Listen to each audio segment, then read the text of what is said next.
was a young man of this nation. I came from humble parentage. My mother toiled as a single parent, and only good advice she gave. She told me life may be a All little protocol tough, observed to the but principal don't and to allow invite the despair. guests. Keep We would like to focused. stand at this time for the singing of our national anthem. Could you please do so quietly?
Once again, the celebration together with UNESCO and the Ministry of Education for our Literacy and Numeracy program.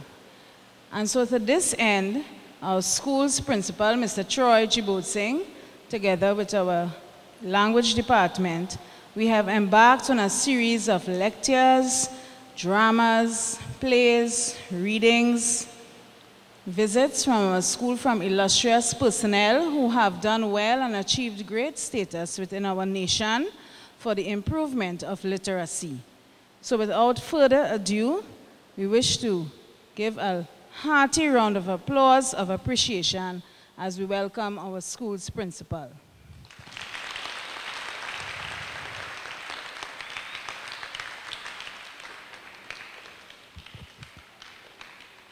Thank you, Ms. Charles.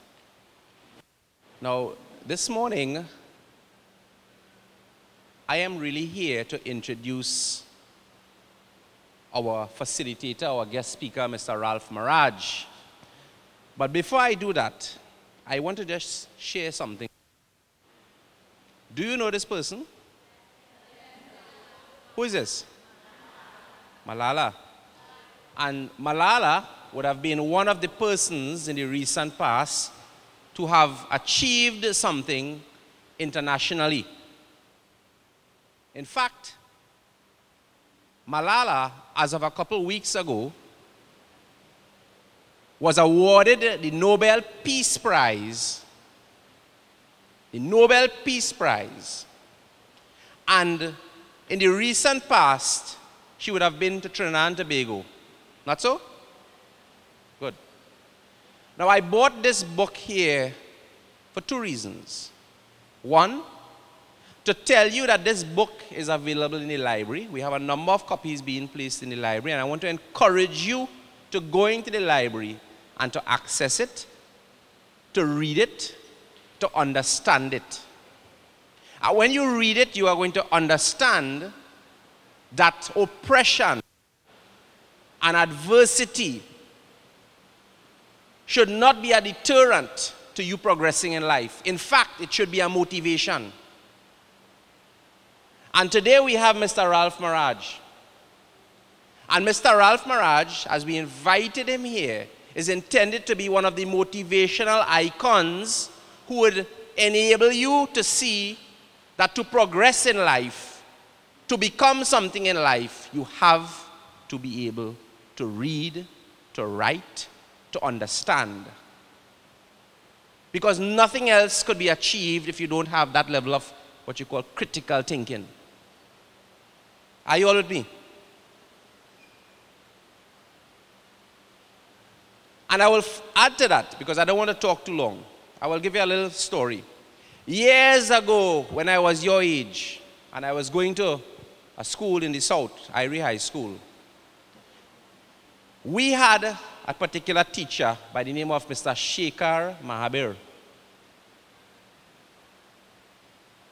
And he was an actor at the time with Mr. Maraj. I'm talking a little while ago, eh? Yes. So years ago, when I was your age, and Mr. Ralph Maraj used to be putting on plays at the time. One of the plays you'll be seeing in the very near future, amongst others.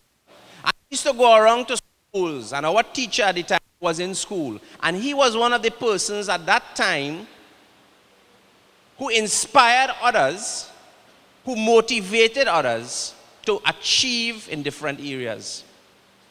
And I remember as a student, we used to go with our teacher, and we used to go backstage. Mr. Maraj doesn't know this. We used to go backstage at the time because they needed people at the back of the stage, and we used to help. And we used to show a little interest. And that level of interest blossomed. And it enabled me as an individual, and I will tell you it enabled Miss Susan Charles, who was also a student in and around that time, amongst others. I'm telling you that I want you to engage and look at Mr. Maraj, what he has to say today, because I believe, and I really say this with a degree of sincerity, I really believe that he has a lot to offer. And I hope that as the generations pass, as he has inspired me, today he can inspire you. So that could you all give him a hearty round of applause from Fyzabad Secondary School as we ask Mr. Maraj to speak to you. Thank you very much, Mr. Jibod Singh, for your very generous introduction to me this morning. Let me say, teachers and students, I am very happy to be here with you all this morning to talk about a matter that is very dear to my heart, which is the subject of reading and language and communication and words and so on. I used to be a school teacher myself. For 17 years I taught, about 20 years ago that is. And I enjoyed teaching. I enjoyed being with children, helping them, seeing them grow, and I'm sure that is the delight that all your own teachers have in seeing you develop. Let me say that the matter of reading and language and words is a very critical one. Nobody can succeed, as your principal rightly said a while ago. You cannot succeed in life unless you have proficiency, unless you have skill, unless you are competent. What's the meaning of the word competent? What's the meaning of the word competent? Anybody? Well, if nobody can tell me what is the meaning of the word competent, I am a little bit taken aback. Yeah? Yes, what's the meaning of the word competent? Could you stand? Capable, right. Being proficient in language means being skilled in language, being capable, being able to stand up and express yourself, being able to communicate, being able to communicate an idea, articulate an idea. What's the meaning of the word articulate? Yeah. Articulate. Anybody? Well, you have some distance to go if you want to become proficient in language. To articulate an idea is to give words to an idea, to verbalize it. What's to verbalize? Huh? You don't know what is to verbalize? It is to articulate, to use words to express an idea. This is how serious this thing is, because if you do not know how to use words, you can't get along in life. You will go nowhere. You will end up mediocre, in the shallows. You will stagnate. What is to stagnate? Come on, anybody, what is to stagnate? Yes. To be unable to move on, to be in one place, to make no progress.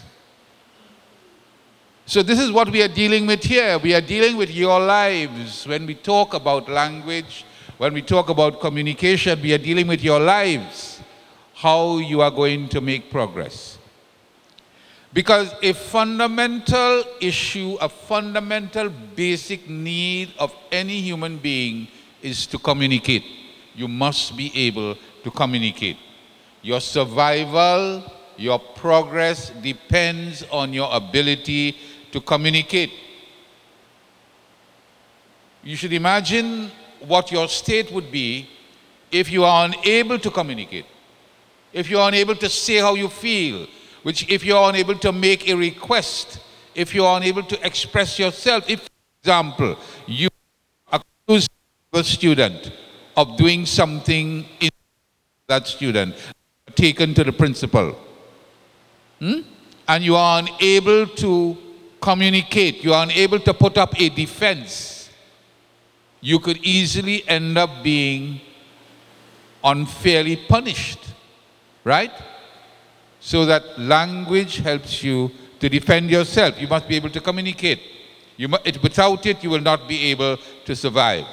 You will notice that all living things communicate, don't they? How do birds communicate? Anybody? How do birds communicate? Yes. By tweeting. They tweet with one another. We don't know how they are communicating, but they communicate. How do dogs communicate? They bark. How do cows communicate? They moo. Lions roar and so on. I'm sure snakes communicate. I don't know what they hiss, yes. I'm sure even trees communicate. Yeah. I'm sure even trees communicate. We don't know what language it is, but they communicate. So communicating is critical. Now, how do human beings communicate? There are various ways by which human beings communicate. Huh? Yes, stand up. Yes, my dear. Yes, say it. By talking. They use language. They use words. Signs, yes. Body language. Music, right?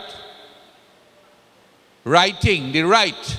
They write. They use words. They write. They speak. The music, signs, even through dance, they communicate. So there are various ways by which human beings communicate. Huh? They sing, yes. Okay. Human language is special in that, as we say, whilst cows moo, birds tweet, dogs bark, and so on, human language is special because it uses words. One of the main ways by which humans communicate is through words, right? Now, how many words do you think there are in the English language? Huh? About 2,000? Anybody? Huh? 1 million? Yeah, it's about 1 million words. Though we don't know for sure. Some people say it's about 1 billion. Some people say it's more. Some analysts say you can't quantify the amount of words in the English language. But the one thing that we know for sure is that new words are coming into the language all the time. So that language is an evolving thing. It is growing.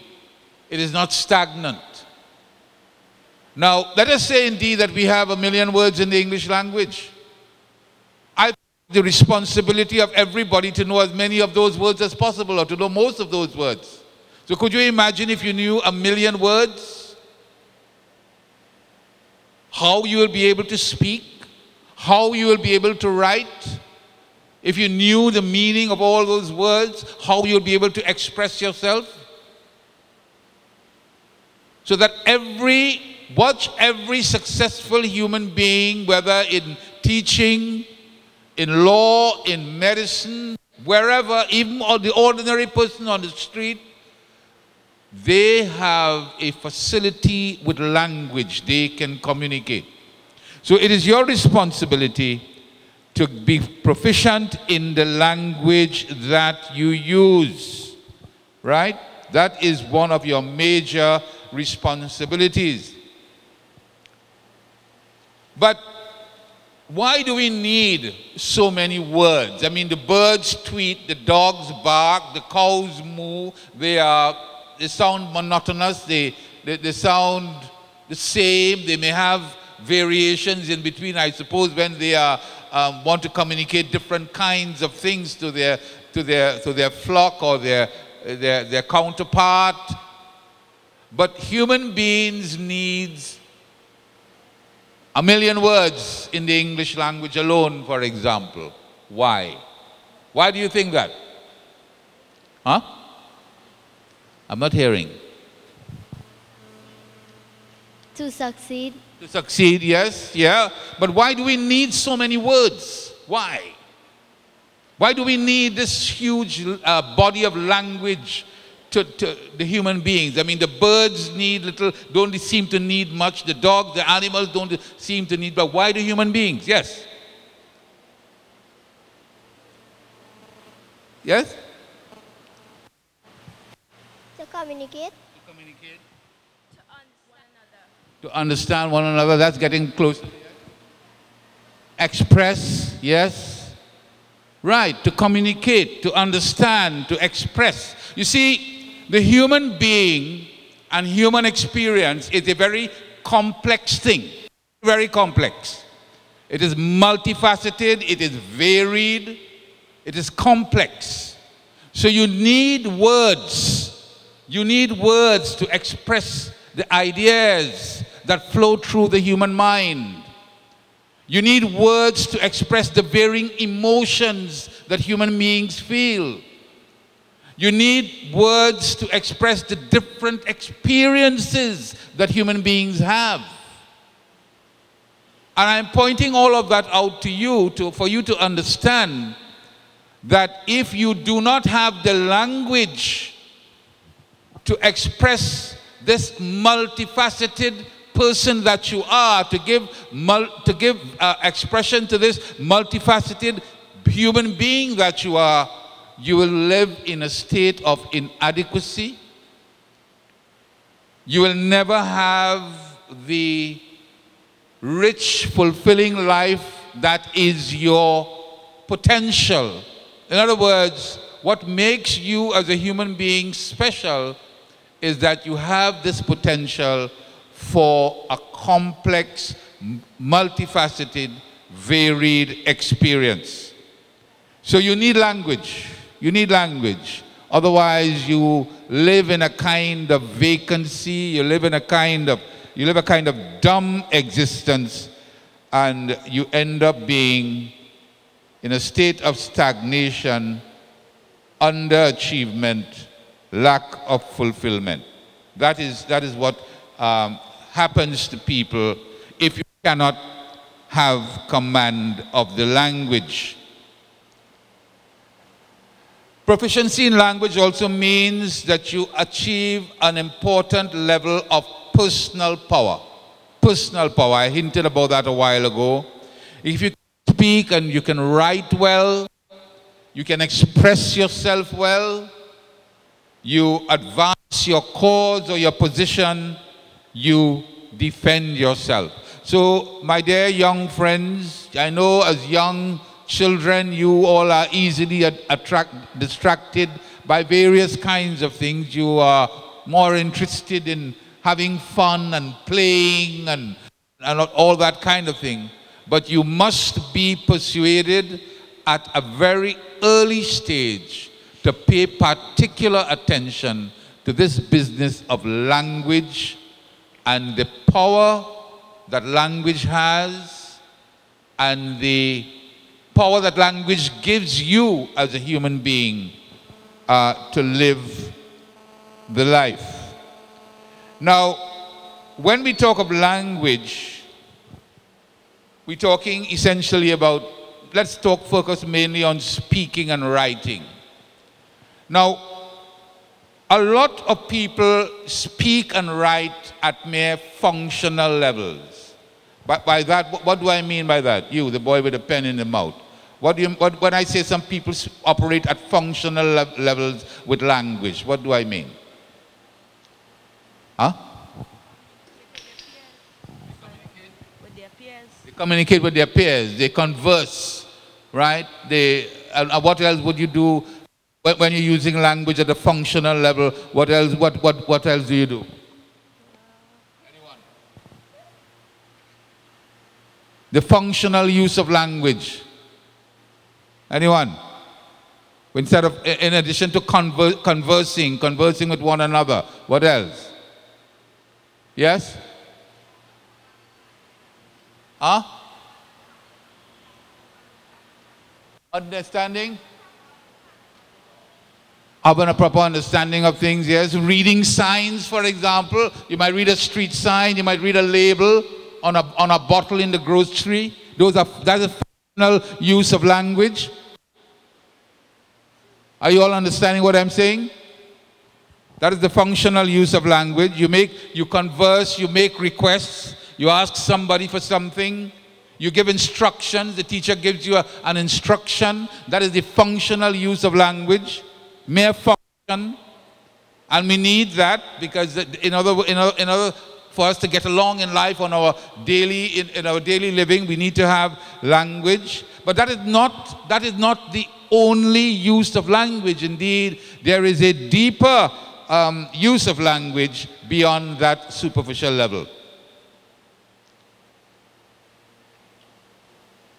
So that if you, right, beyond that superficial level, so that if you want to experience the fullness of language, if you want to be enriched by the full potential of language, you must go to language at the deeper level. Now, as I say, at the superficial level, we make requests, we give instructions, we send text messages now, we send emails, we write letters, we read newspapers, textbooks, signs, and so on. That is the use of language at the superficial level. But to go beyond the functional, we must be willing to explore the vastness and the depth of human experience and knowledge.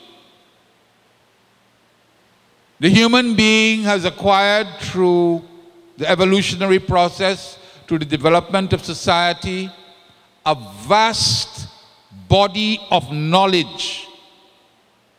And in order for us to tap into that vast body of knowledge, in order for us to be enriched by it, we must develop the appetite for reading beyond what we are merely required to read. I know a lot of you might just read the textbooks and so on because you have to read it. You don't really enjoy it, you just read it.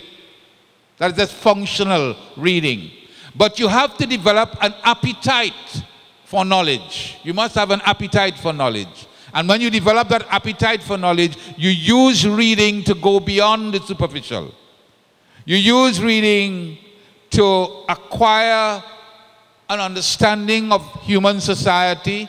You use reading to understand and acquire an understanding of the human being, of life itself, of how we have evolved as a human race. You use reading to go to the deeper level. To read novels, to read poetry, to read plays, to read philosophy.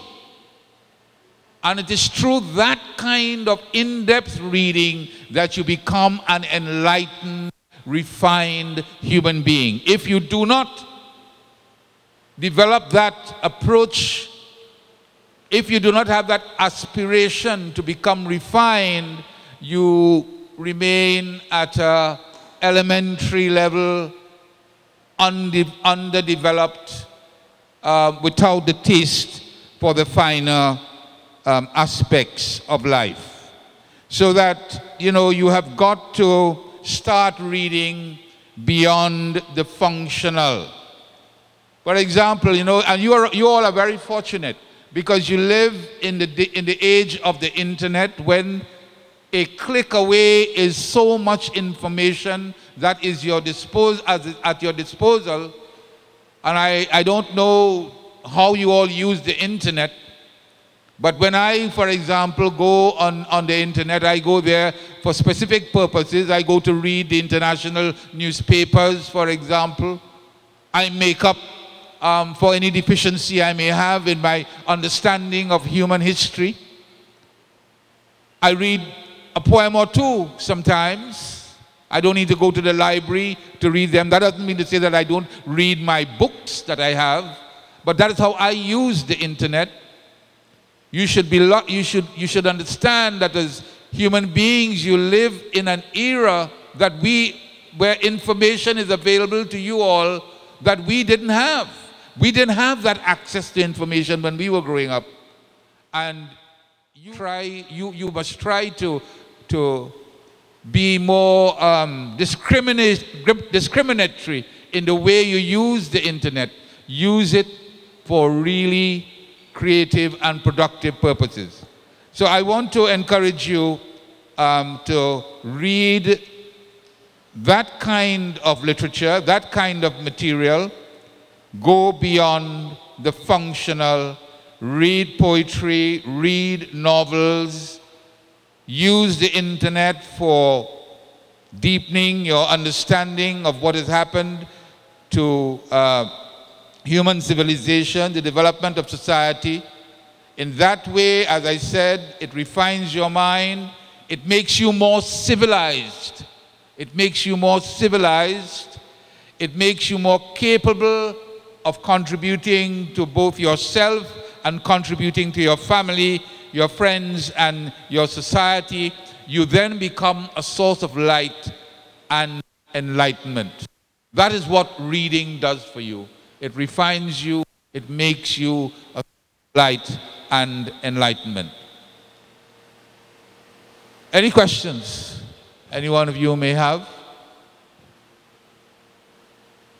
All right, well, let me ask some questions. What is your favorite novel? When last have you read a novel? Huh? When last? Yeah. Last night? What's the name of it? Tertius and the Mentor. Tertius and the Mentor. Oh, Tertius and the Mentor. Oh, that's what you read. That's a story of Greek legends and so on. All right? What about you, my dear? When last did you read a poem? Yesterday. What's the name of it? You forgot the name of it. Where did you get this poem? In the literature text. What is the literature book you're studying in your school at the moment?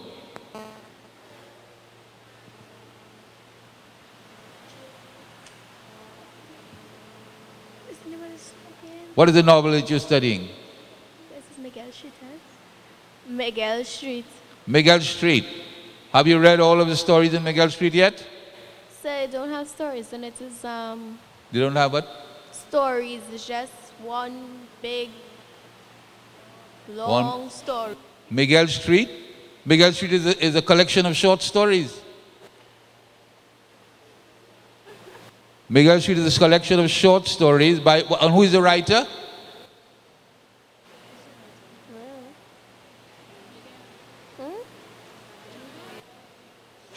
Yeah. Who's the writer, my friend? William Shakespeare wrote Miguel Street? Oh, who? V.S. Naipaul. V.S. Naipaul. V.S. Naipaul, right. Where's V.S. Naipaul from? Yes? Where is he from? Trinidad. Huh? V.S. Naipaul is from Port of Spain, lives in Port of Spain. Right now, he lives in Port of Spain right now. Yes. He lives in where? England. But where is he from originally? Trinidad and Tobago. How many of you have read out the entire Bigel Street? Bigel Street is a collection of short stories. Read it out? What is your favorite story in Bigel Street? Louder, louder, man.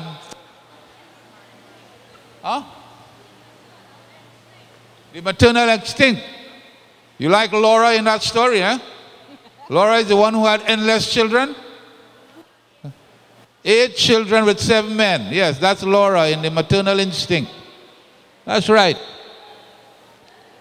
What is your favorite story in Bigel Street? Your favorite story? You haven't read it yet? What are you waiting on? Yes. The Pink House. That's the guy who painted the Pink House, painted his house pink. Who was he?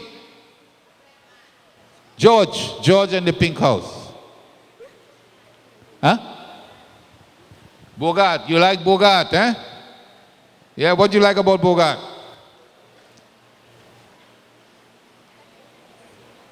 Mysterious man. Very good, darling. Very, very good. He was a mysterious man, Bogart. That's the word to describe Bogart. Very good. Who is another character you find interesting in Bigel Street? Bigfoot, yeah, man. Bigfoot is the man who pelted down the radio station, right? I say because he wanted to wake them up one morning, yeah? Hat. Hat is very interesting. What do you find interesting about Hat? Huh? Very what? Very adventurous. Okay, good. Well, I'm glad that you all are reading Bigel Street. It is one of the, great books of Trinidad and Tobago, written by Vidya Naipaul, who won a Nobel Prize for Literature. That is the highest prize that anybody can receive for literature. Vidya Naipaul. And you all should read Bigel Street with Black Wordsworth and all those other characters. Beside Bigel Street, what other books are you studying for literature? Yeah? I'm not hearing you. You have to speak louder, darling. All right. Okay, great. Okay, well, take an interest in these things, folks. Take an interest in your literature. Life is not only science and mathematics and things like that. You cannot understand life if you do not use the opportunity of your career in school to study the literature book, the books of literature that you are given to read. I am very dismayed to learn that literature and history are no longer compulsory at 5th form level. Is that true? That is true. That is a disaster. That is a disastrous thing. And I think, I will have to take up that at a different level somewhere. It's a very, very disastrous thing. Anybody want to ask any questions, make any comments before I move on? Yes. So you read the whole Bigel Street? If I read the whole, I know Bigel Street inside out. The whole thing. Yes? I love mathematics. I stopped like You read 3 books? 3 questions? Okay. What are they?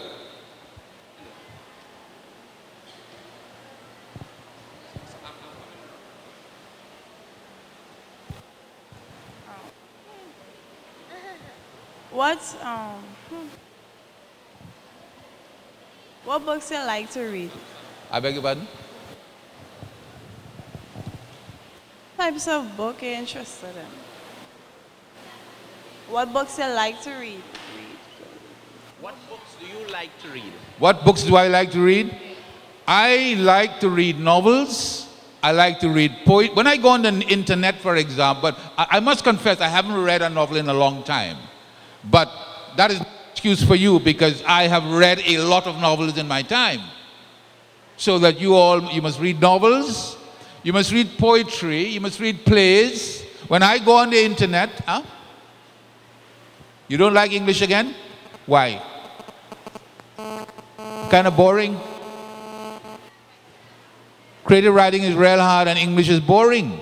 Well, my dear, if you do not become proficient in English language, I don't know what is going to happen to you. You're not going to succeed in life. So as boring as it is, you've got to get into it. Yes. I beg your pardon? Harry Potter and Sorcerers. Oh, you read that. Okay. So you've got, and I'm sure if your teachers will be able to make a list, and I think you should do that. Let me make this point. Your teachers should be able to make a list of books, of novels that they would like you to read, beyond those that are being taught in the curriculum. The teachers should be able to make a list that they would like you to read. Yes, you wanted to ask a question? Huh? My favorite? I don't have a favorite novel. I love all the novels. I mean, I have many favorites. I like Miguel Street. I like A House for Mr. Biswas, written by Naipaul. I love A Brighter Sun, written by Samuel Selvin. Yeah? Good morning, sir. Morning. I'm a Form 4 student. I'm doing literature. But studying for literature tests, I find it difficult to analyze the meaning behind the words. So I want to ask you, what is the best method you think that I should study for a test, literature test? You're finding difficulty analyzing the work? The meaning behind the words. Behind the words? Yeah. Well, of course, you've got to first of all have a dictionary to know what the words mean. First of all. And remember, everything in literature is put in a certain way. It has a meaning behind a sentence. I find it difficult to fish out the meaning. Well, it requires a bit of training. For example, poetry is not like prose. It is not based on logical. Prose is more logical.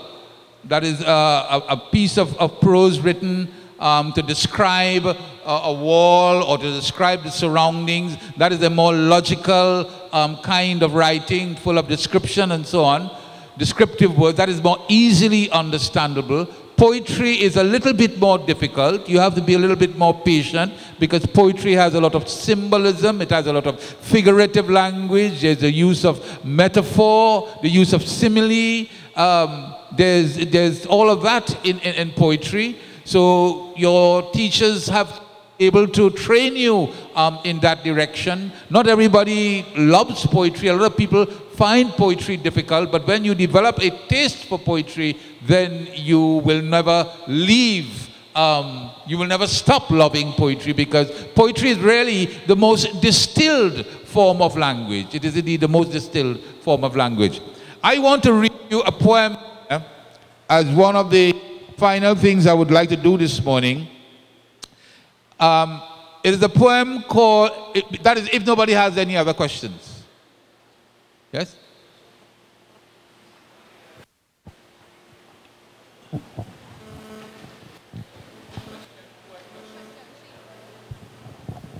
So you ever think about writing a book, since you find reading is so interesting? If I ever think of writing a book?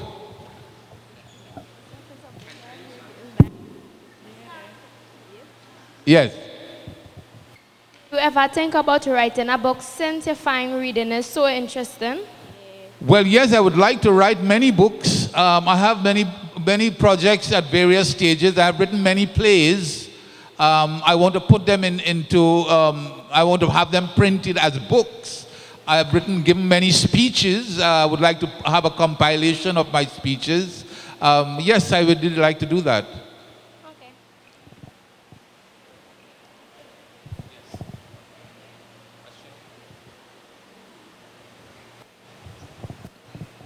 Hi. Yes. I just wanted to know, what inspired you to write the play Cynthia's Witness? Because I saw it. You saw it? Yes. Oh, good. Did you like it? Yes. All right, good. Right. Well, I was a teacher in Aparima College when I wrote that play. I saw the students and I saw the deficiencies in the education system, and clearly I wrote that play in the 1980s, which is about 20-something years ago. 81. That'll be 20, 30, 35 years ago. The play remains relevant because I now understand subjects like history and literature are no longer compulsory subjects. Since at that time we were moving to a more materialistic society where education was becoming more functional rather than heroic and inspirational, those were the themes that I began to explore in that play, as well as, of course, as you saw, what was going on in the wider environment at that time with the Black Power marches and the raising of black consciousness, which the play celebrates, but which impacted also people's lives and the society. So that really I was a teacher at that time.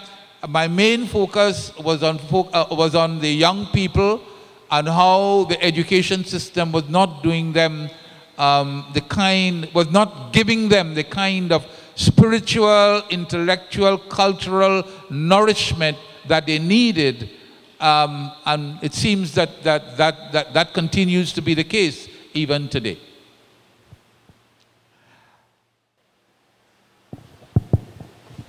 How long were you a teacher? A teacher? I taught for 17 years. 17 years at various levels. I taught Form 1, Form 2, Form 3, or right through, okay? For 17 years. And the poem I want to read you is a favorite of mine. And I chose to read it for you today because it gives you an idea of how literature and writers treat subjects in a very different and unique way, and how writing and literature brings to you a particularly rich experience. It is a kind of experience you wouldn't find by going in the mall, all right, or going liming. Literature gives you a deeper experience. And this one poem that I'm going to read is for me an example of that rich experience. It's a poem called The Snake by D.H. Lawrence, who wrote in between the 19th and the 20th century, with a great novelist, great poet. One of my favorite novelists, if I have a favorite, he was one of my favorite writers. He is one of my favorite writers because his works still remain alive. And I chose this because I feel you would be able to respond to it and appreciate it. It's called A Snake. Just a little background. The writer, the poet, D.H. Lawrence himself, is relating an encounter with a... Would you listen, please? If you want to benefit from this experience, you shouldn't be talking. Yes, you. Right? You shouldn't be talking. Here I am about to read one of the greatest poems, and you are talking. You shouldn't be, and nobody should be talking. Have reverence for the poetry. You should approach poetry with reverence. You should approach literature with reverence. This is not some little stupid song you hear on the radio. Understand that? Okay, yeah. This is a snake. Now, as you know, we're all afraid of snakes. But this writer has a particular experience that he wants to relate. He says, a snake came to my water trough on a hot day, and I, in pajamas for the heat, to drink there. In the deep, strange, scented shade of the great, dark carob tree, I came down the steps with my pitcher and must wait, must stand and wait, for there he was at the trough before me. So the poet is coming down to go to the trough with his pitcher to gather water. He sees a snake before him. The snake reached down from a fissure in the earth wall in the gloom and trailed his yellow-brown slackness, soft-bellied, down over the edge of the stone trough and rested his throat upon the stone bottom. And where the water had dripped from the tap in a small clearness, he sipped with his straight mouth, softly drank through his straight gums into his slack, long body silently. Beautiful description by the poet of this snake drinking water, and he is looking at this snake. And he goes on. He says, someone, notice he didn't say something. He said, someone was before me at my water trough, and I, like a second comer, waiting. The snake lifted his head from his drinking as cattle do, and looked at me vaguely as drinking cattle do, and flickered his two-forked tongue from his lips, and mused a moment, and stooped and drank a little more, being earth-brown, earth-golden from the burning bowels of the earth on the day of Sicilian July with Etna smoking. This is happening in Italy, in Sicily, hot day in Sicily with Etna, Mount Etna in the background smoking. This is what is happening, the snake and the poet. And the poet continues. He says, the voice of my education said to me, he must be killed. For in Sicily, the black snakes are innocent. The gold are venomous. So before him was this venomous, poisonous snake. And voices in me said, if you were a man, you would take a stick and break him now and finish him off. That is the voice of his education telling him that. But the poet says, I must confess how much I liked him. How glad I was he had come like a guest in quiet to drink at my trough and depart peaceful, pacified, and thankless into the burning bowels of the earth. And he's asking himself, was it cowardice that I dared not kill him? Was it perversity that I longed to talk to him? Was it humility to feel so honored? I felt so honored. The poet feels honored that the snake has come. But he said, yet those voices kept saying, if you were not afraid, you would kill him. And truly I was afraid, I was most afraid. But even so honored, still more, that he should seek my hospitality from out of the dark floor of the secret earth. He drank enough and lifted his head dreamily as one who had drunken, and flickered his tongue like a forked knight on the air, so black, seeming to lick his lips, and looked around like a god, unseeing into the air, and slowly turned his head, and slowly, very slowly, as if thrice a dream, proceeded to draw his slow lengths curving round and climb again the broken bank of my wall face. And as he put his head into that dreadful hole, the snake is now going back. And as he slowly drew up, snake easing his shoulder and entered farther, a sort of horror, a sort of protest against his withdrawing into that horrid black hole, deliberately going into the blackness and slowly drawing himself after, overcame me now that his back was turned. I looked around, I put down my pitcher, I picked up a clumsy log, and I threw it at the water trough with a clatter. He eventually threw a piece of log at the snake as the snake was going in.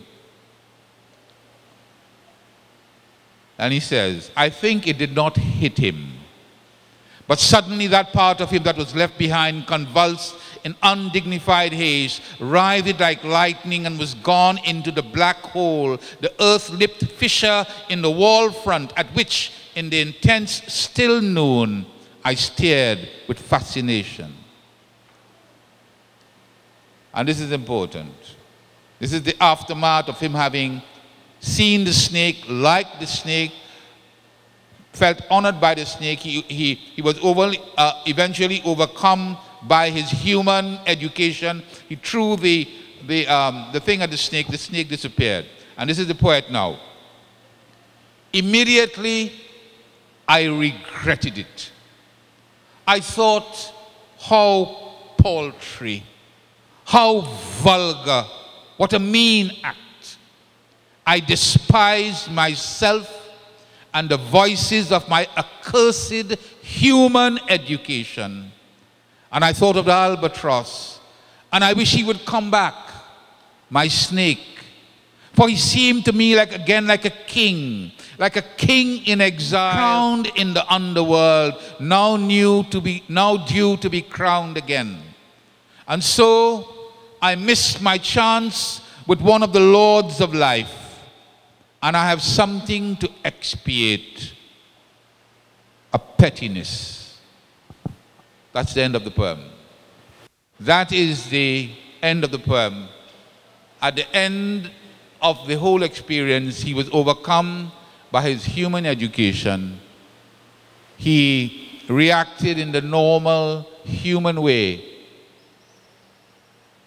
threw the log at the snake, then realized how petty, how paltry, how mean he was in reacting that way.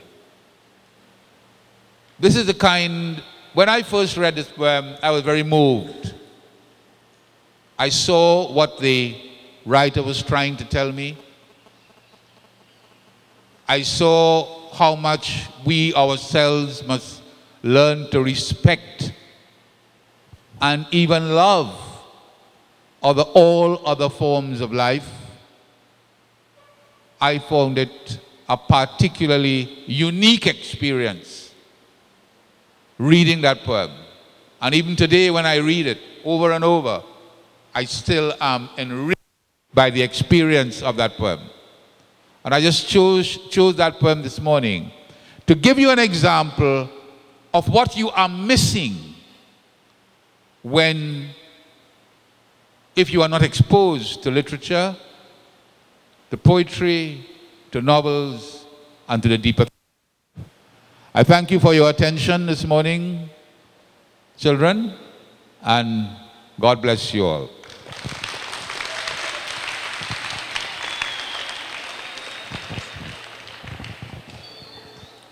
Wasn't that wonderful? I want to commend you all students. You all did very well. You interacted so nicely and intelligently with Mr. Ralph Maraj. I would like you all to give yourselves a round of applause.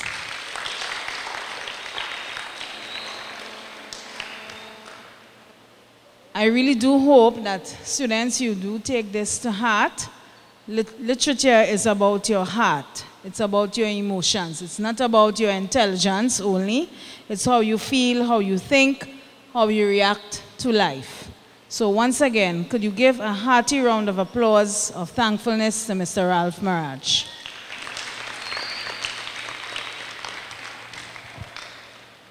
At this time, I would like to call a student of Form 1 to present a token of our appreciation and heartfelt gratitude to Mr. Ralph Maraj for really spending quality time and imparting his wisdom, his knowledge to us.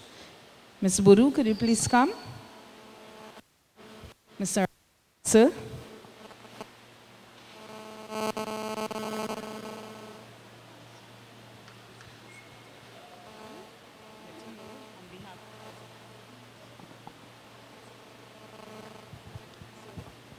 On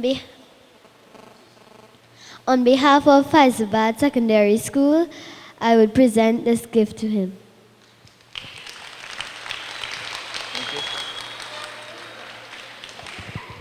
Thank you very, very much. Once again, thank you all very much. May I say that I hope my young friend there, whom I had to upbraid a little bit, is not too affected by it. But I just wanted to make sure that everybody was focusing on the beautiful poem that I was going to read. Thank you, Mr. Maraj. And we can truly say a teacher, once a teacher, will always be a teacher. At this time, for our vote of thanks, I would like to call on our head of department, Mrs. Shun. Thank you, Ms. Charles. Good morning, everyone.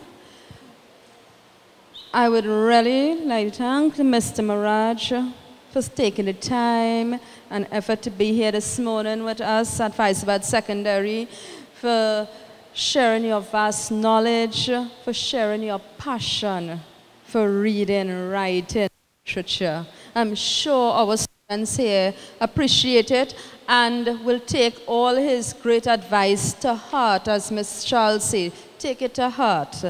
Think about it for the weekend. Think about it when you go home. Share your information, your knowledge, what you heard today. Share it with your parents.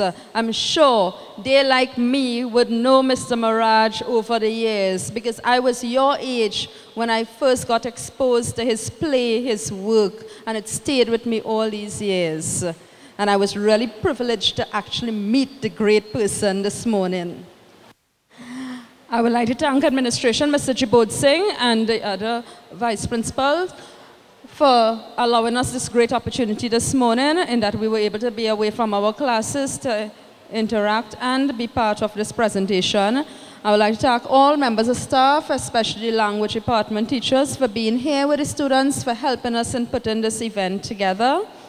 I would like to thank Tevin, he's not here right now, of 6-1, who arranged the entire PA and the sound system for us. So therefore, you see some of our own students already being part of presentations like this that you can aspire to be. And of course, students, we thank you all, as Ms. Charles said, for being such an attentive audience. And I know that you did enjoy the presentation this morning. Thank you.